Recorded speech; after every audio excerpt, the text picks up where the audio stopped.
Ya, selamat sore. Perkenalkan, nama saya Risto Burgo dari kelompok 12 dari kelas pembelajar mesin kelas D dengan nomor stambuk 20105.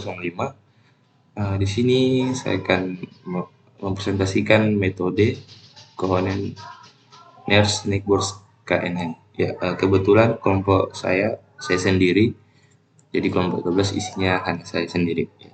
Saya mulai dulu dari apa itu KNN.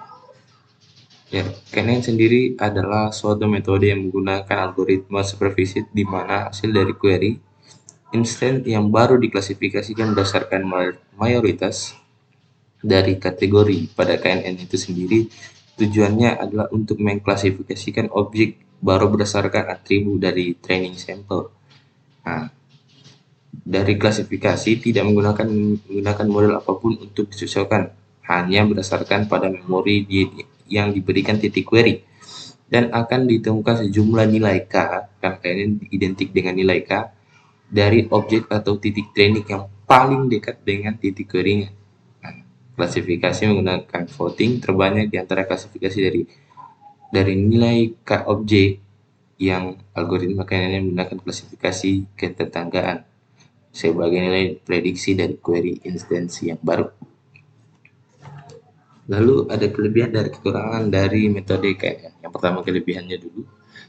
Kelebihan dari KNN sendiri itu memiliki beberapa kelebihan, yaitu bahwa dia tangguh terhadap training data yang noisy dan efektif apabila data latihnya lebih besar. Lalu ada kekurangan KNN. Uh, ada 3 kekurangannya di sini. Yang pertama, KNN itu perlu menentukan nilai K dari parameter nilai K-nya, jumlah dari tetangga terdekat. Lalu yang kedua, pembelajaran berdasarkan jarak tidak jelas mengenai jenis jarak yang harus digunakan dan atribut nama yang harus digunakan untuk mendapatkan hasil yang terbaik. Yang ketiga, biaya komputasi cukup tinggi karena perlukan perhitungan jarak dari tiap sampel uji pada keseluruhan sampel yang dilatih. Nah, di sini saya akan memberikan sedikit analogi tentang KNN itu sendiri. Jika bisa dilihat di sini, ini di dalam sini ya, di sini adalah objek yang belum diketahui. Lalu ada kelas A dan kelas B. Bisa saya analogikan seperti ini. Ini contoh ada sebuah undangan untuk mengikuti pendaftaran UKM. Saya katakanlah UKM,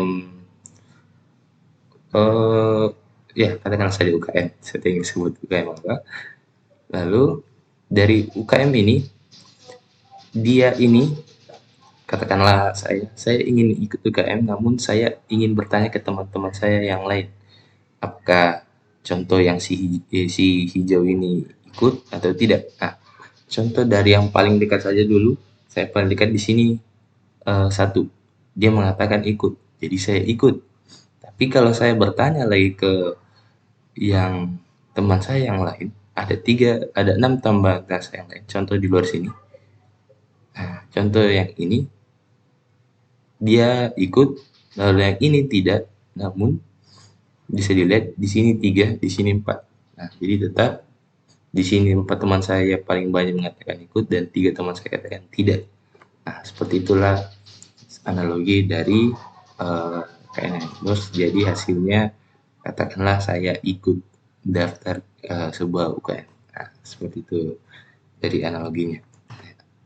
Sekian dari saya. Terima kasih.